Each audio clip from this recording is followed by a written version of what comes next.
ओम शांति।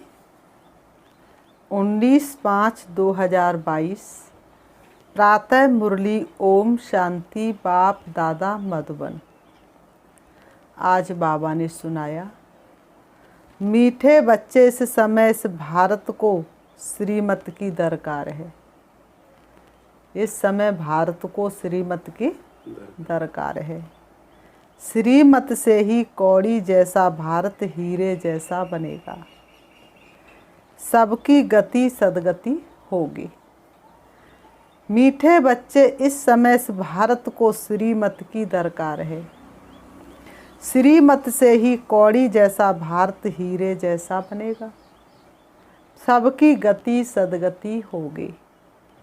प्रश्न बाबा ने किया, सर्वशक्तिमान बाप में कौन सी शक्ति है जो मनुष्यों में नहीं? उत्तर में बाबा ने बताया, रावण को मारने की शक्ति एक सर्वशक्तिमान बाप में है। दिखाते ना, रावण की टुंडी में अमृत था और सबने पराजित किया, लेकिन रावण को मारने के लिए राम को ही हथियार उठाना पड़ा। और जब तक अग्नि बाण नहीं मारा तब तक रावण मरा नहीं। तो रावण 5 विकार, उन्होंने फिर वो 10, 30, 20 भुजाओं वाला रावण दिखा दिया है, लेकिन नहीं। रावण कौन है? 5 विकार। और रावण को मारने की शक्ति शिव बाबा में ही है। रावण का सिर काटने की शक्ति शिव बाबा में ही है। तो बाबा ने कहा, मनुष्यों में नहीं, राम की शक्ति के सिवाय ये रावण मर नहीं सकता। बाप जब आते तब तुम बच्चों को ऐसी शक्ति देते हैं जिससे तुम भी रावण पर जीत पा लेते हो। धीरे धीरे 5 विकारों से तुम्हें कितनी नफरत आने लग जाती है। दुनिया में लोग सोचते 5 विकारों को छोड़ना मुश्किल है, और तुमको लगता है कि 5 विकारों को छोड़ना कितना सहज है, क्योंकि स्वयं भगवान शक्तियों का सागर हमारे साथ है। ओम शांति। मीठे बच्चे जानते, ये होली हंसों की सभा है। यहाँ सब ब्राह्मण बैठे हैं। पवित्र को ब्राह्मण कहा जाता है, अपवित्र को सूद वर्ण का कहेंगे। जो पुरुषार्थी है उनको हाफ कास्ट कहेंगे। ना वो ब्राह्मण हैं और ना शूद्र है, उनको हाफ कास्ट ब्राह्मण कहेंगे। ना इधर के ना उधर के। इसलिए क्या बनना है? संपूर्ण ब्राह्मण बनना है। एक पाँव उस पार जाने वाली और नाव में एक पाँव उस पार वाली नाव में होगा। दोनों नाव में एक एक पैर, तो चीर जाएंगे। क्या हाल होगा? इसलिए एक है सादा सब सदा, सब सादा सब जाए। एक में निश्चय हो जाएगा तो विजय तो हुई पड़ी है। इसलिए निर्णय करना चाहिए, किस तरफ जामे, किस तरफ जामे। अगर कोई असुर बैठे होंगे तो विघ्न डालेंगे। ये कौन समझाते हैं? शिव बाबा। शिव के लिए ही बाबा अक्षर मुख से निकलता है। शिव बाबा ही झोली भरने वाला है। शिव बाबा ही बुद्धि रूपी झोली भरने वाला है। बाप से जरूर वर्षा मिलेगा। शिव के कितने अथाह मंदिर हैं, कितने अथाह मंदिर हैं, कितने प्राचीन मंदिर हैं। वह भी है निराकार विश्व का रचयिता। विश्व में लक्ष्मी नारायण का राज्य था, तो जरूर बाप से वर्षा मिला होगा। अभी तुम शूद्र से ब्राह्मण बने हो। अभी हम शूद्र थे, अब बाबा ने हमें ब्राह्मण बना दिया। प्यारे बाबा ने हमको तपस्वी मूर्त बना दिया। अपने ही जैसा हमको खूबसूरत बना दिया। शूद्र है पत्थर बुद्धि, लक्ष्मी नारायण तो पारस बुद्धि थे ना।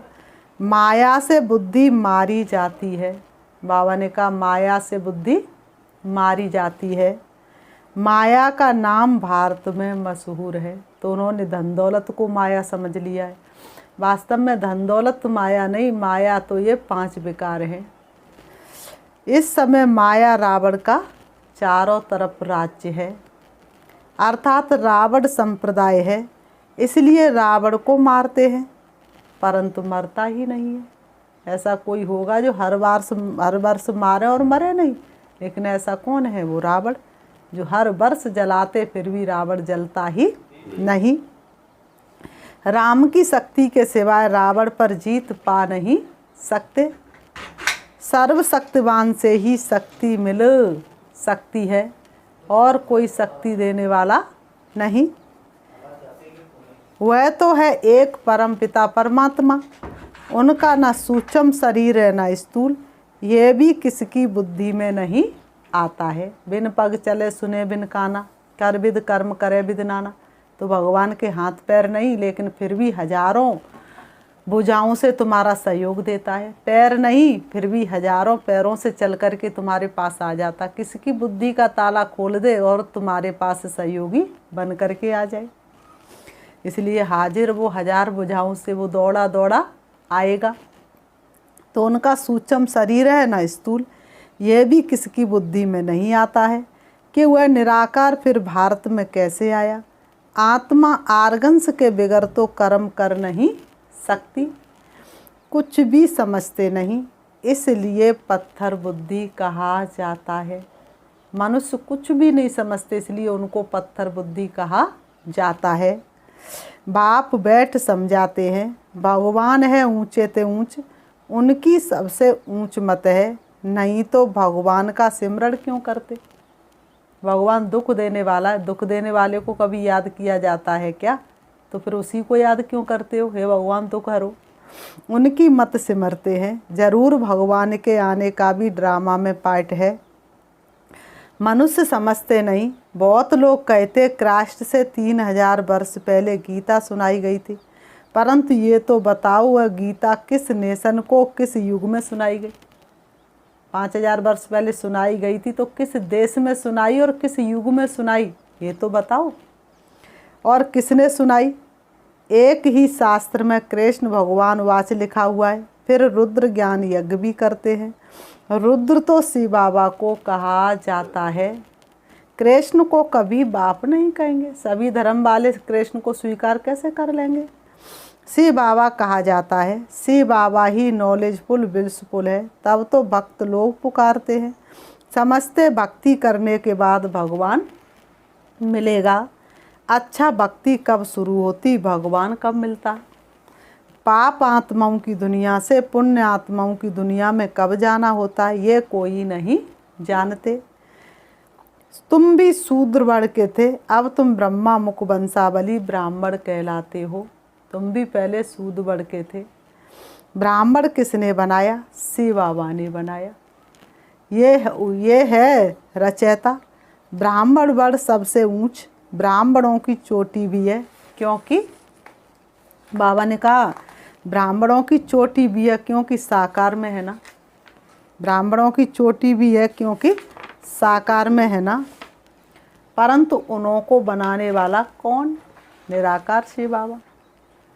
कुक वंशावली ब्राह्मण नहीं, मुख वंशावली ब्राह्मण, मुख से पैदा हुए ब्राह्मण, अपने कर्मों को बिल्कुल ही चेंज करने वाले ब्राह्मण, अपने जीवन में 100% परिवर्तन लाने ब्राह्मण, जिनको भगवान ने शिक्षा दी और उनकी शिक्षाओं के द्वारा उन्होंने अपने जीवन को परिवर्तन किया। वह परमपिता परमात्मा माना परमात्मा, ये अक्षर पक्का याद कर लो। ड्रामा अनुसार जब सृष्टि तमो प्रधान बन जाती तब मुझे आना पड़ता है।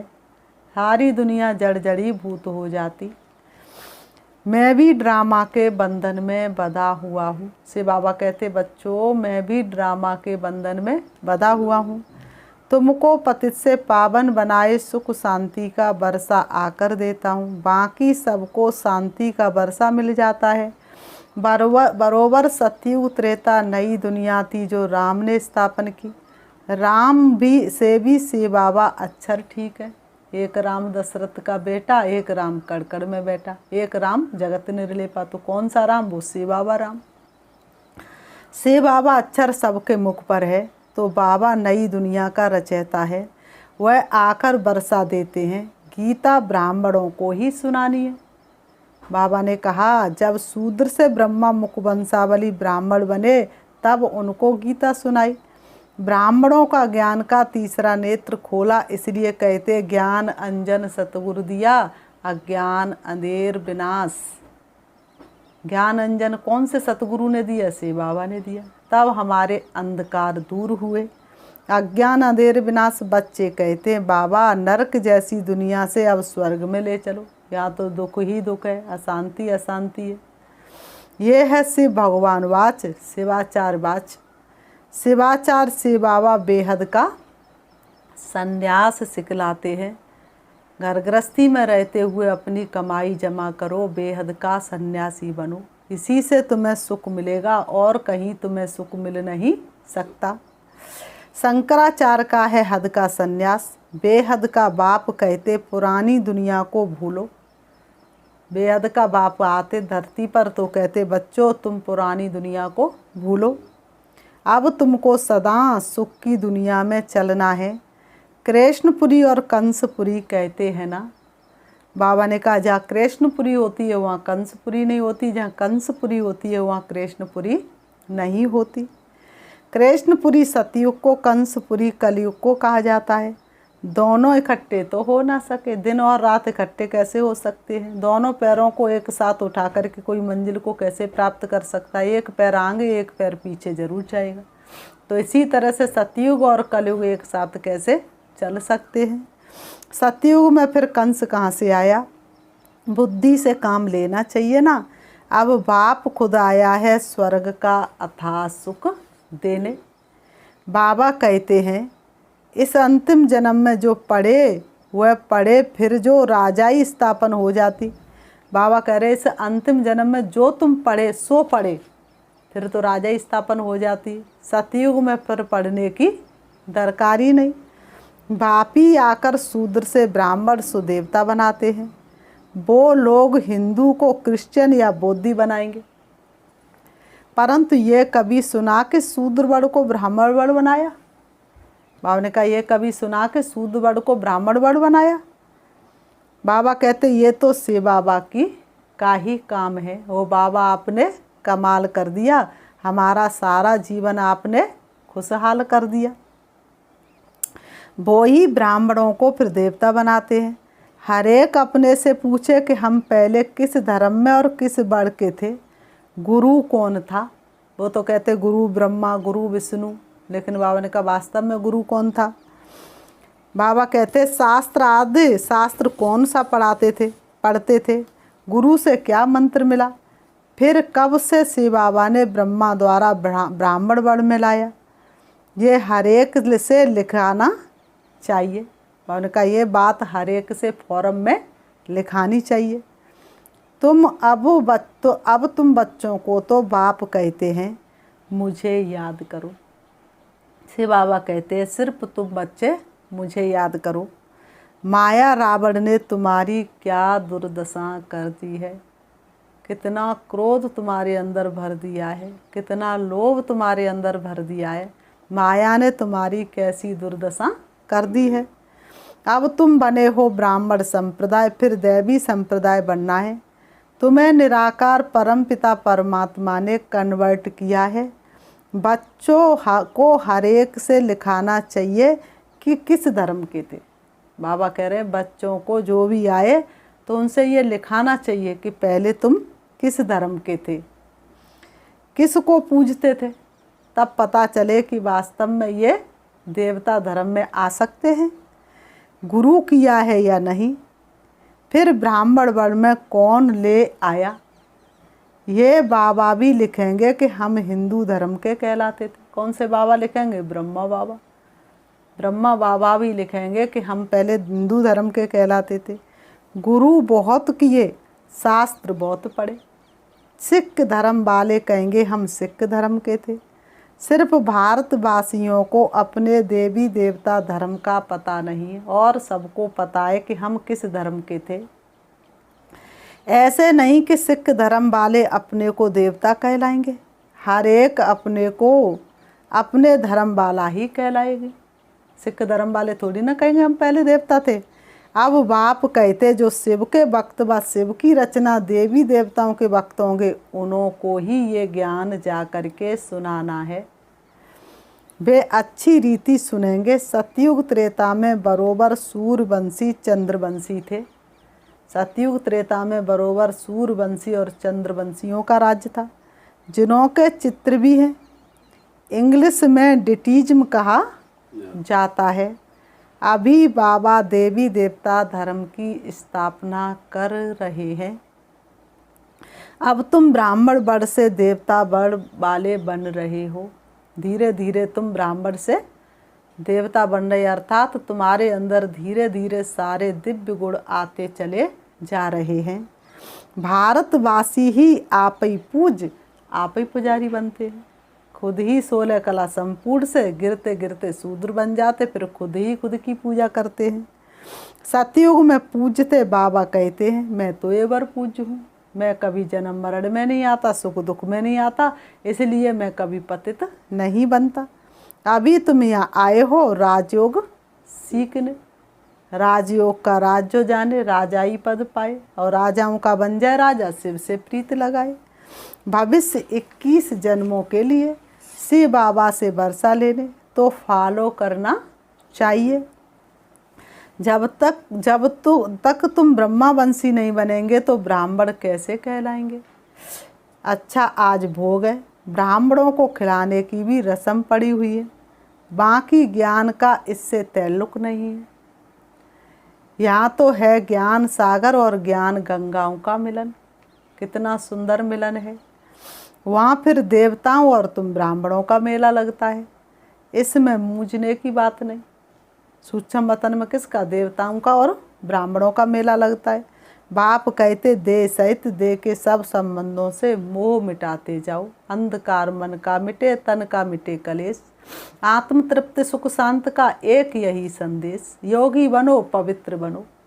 जैसे ही योगी और पवित्र बनेंगे वैसे ही सारे तन के रोग खत्म हो जाएंगे और सबसे मोह मिट जाएगा। मुझे एक को याद करो तो अंतमति सुगति हो जाएगी। मैं प्रतिज्ञा करता हूँ तुमको स्वर्ग में भेज दूंगा। तुम प्रतिज्ञा नहीं कर पाते हो, बाप तुमसे प्रतिज्ञा करता है। बच्चों, 5 विकारों को छोड़ो, संपूर्ण बनो, मैं पक्का तुमको स्वर्ग में भेज दूंगा। रोज क्लास में पूछो, शिव बाबा के साथ प्रतिज्ञा करेंगे। शिव बाबा कहते मेरी मत पर चलो। बाप की श्रीमत नामी ग्रामी है। श्रीमत अर्थात श्रेष्ठ मत। ब्रह्मा की मत भी गाई जाती है। कहते ना, ब्रह्मा उतर आए तो भी हम नहीं मानेंगे, तो ब्रह्मा की मत भी गाई जाती है। ब्रह्मा से भी ब्रह्मा का बाप शिव बाबा ऊंचे है ना। ब्रह्मा से भी ब्रह्मा का बाप कौन, शिव, ऊंचा है ना। जब भोजन पर बैठते हो तो भी शिव बाबा को याद करो। शिव बाबा कहते जब भोजन खाने बैठो तब भी मुझे याद करो। सारा शरीर के अंदर ब्लड तो भोजन से बनता है ना, तो ब्लड में क्रोध भरा होगा तो फिर बाप याद कैसे आएगा। बाप को याद करके खाएंगे तो क्रोध समाप्त हो जाएगा, ब्लड भी शांत हो जाएगा। मोस्ट बिलवेड बाप है, जैसे कि जिन उनके साथ हम भोजन पा रहे हैं। इस याद से बहुत ताकत आएगी, परंतु बच्चे घड़ी घड़ी भूल जाते हैं।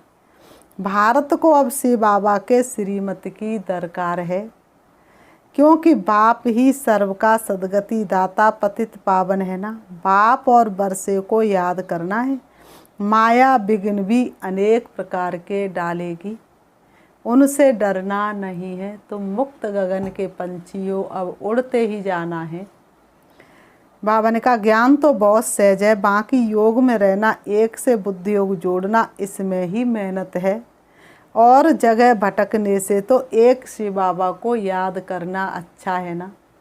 बाबा कह रहे और जगह से भटकने से तो एक शिव बाबा को याद करना अच्छा है ना। गीता पढ़ने की भी बात नहीं।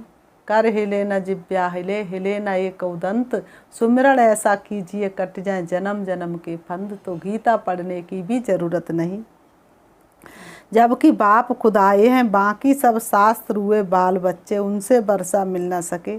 बेहद का वर्षा एक ही बेहद के बाप से मिलता है। फिर बाबा ने कहा अच्छा, मीठे मीठे सिकीलते बच्चों प्रति माता पिता बाप दादा का याद प्यार और गुड मॉर्निंग।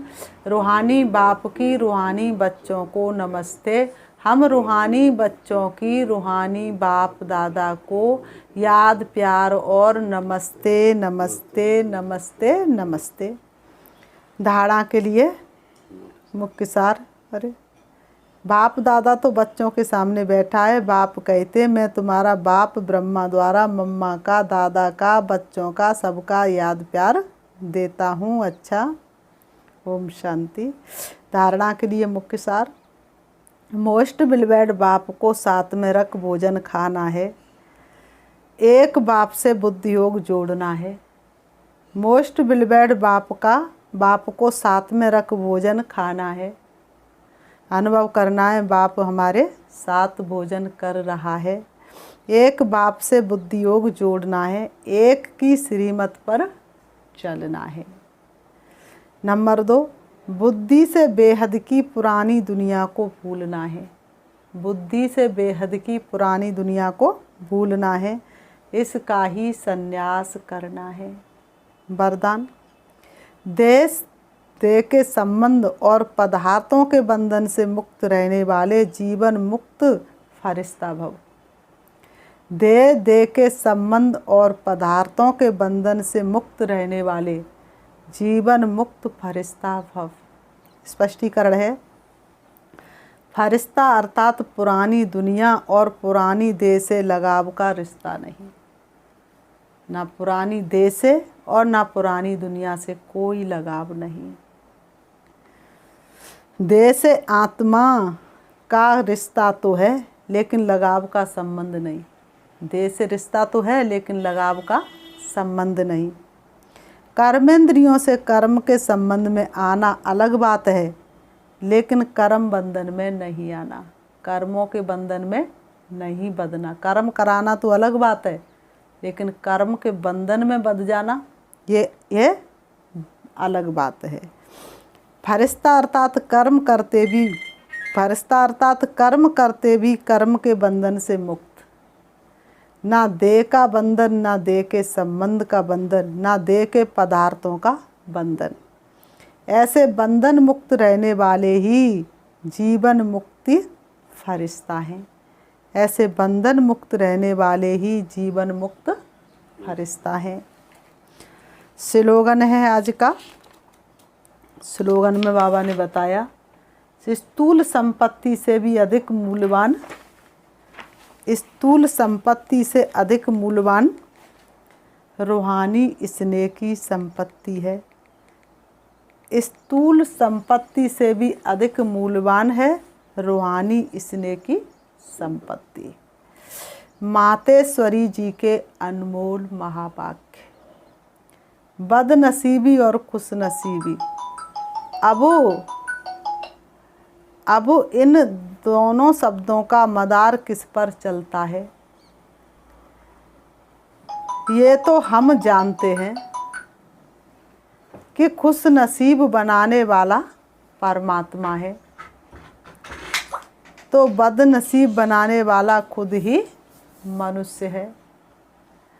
जब मनुष्य सर्वदा सुखी है तो उनकी अच्छी किस्मत कहते हैं। जो सर्वदा सुखी रहता तो क्या कहते, भाई तुम्हारी तो बहुत अच्छी किस्मत है। और जब मनुष्य अपने को दुखी समझते तो वो अपने को बदनसीब समझते हैं, कर्मों को कूटना शुरू कर देते हैं।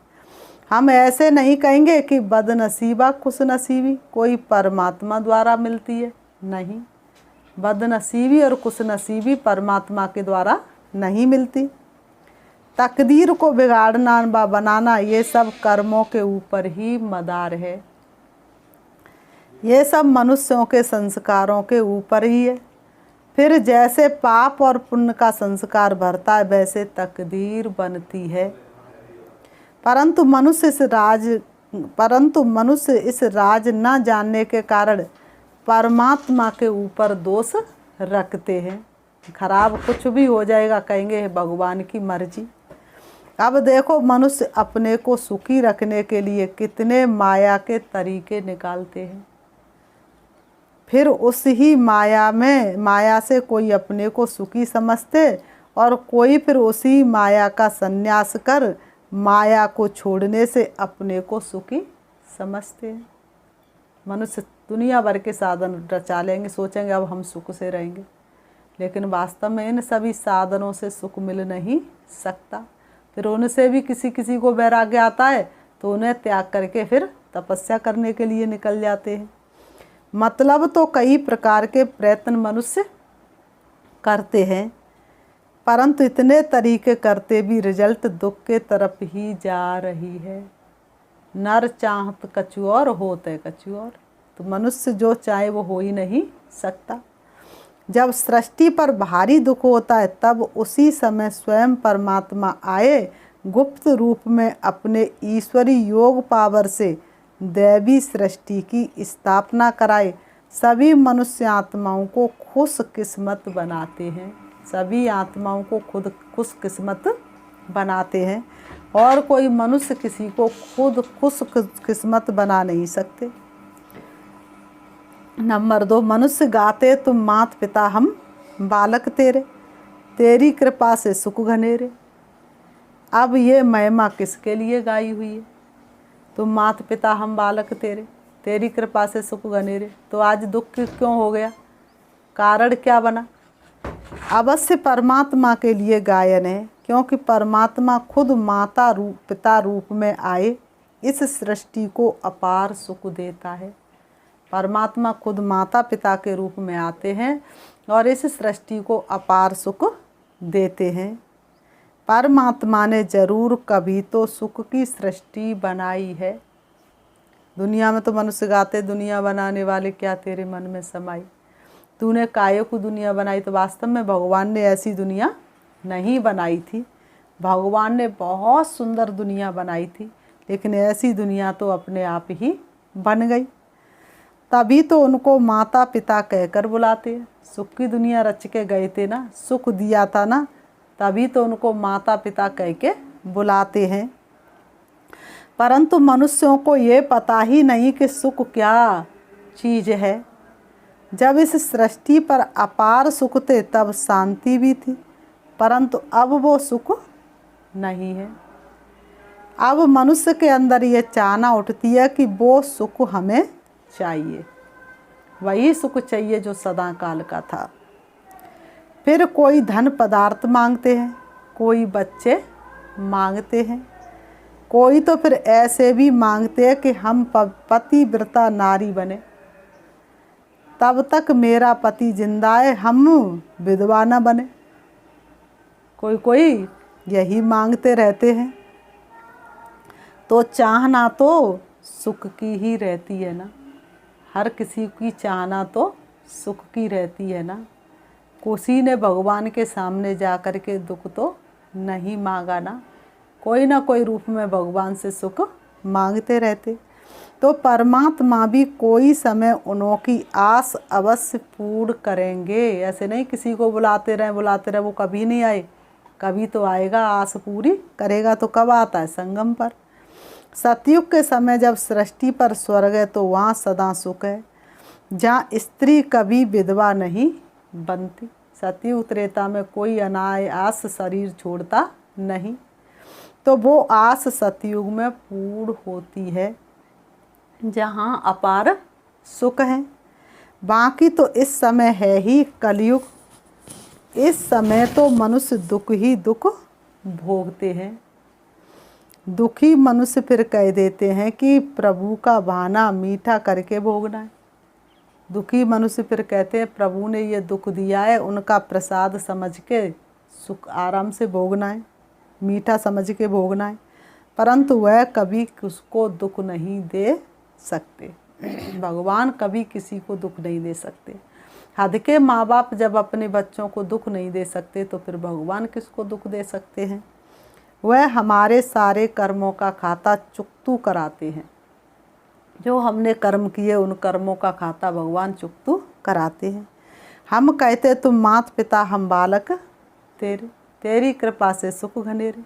तो वास्तव में संगम समय बाप की कृपा बरस रही है, माता पिता की करुणा बरस रही है। अच्छा, ओम शांति, ओम शांति।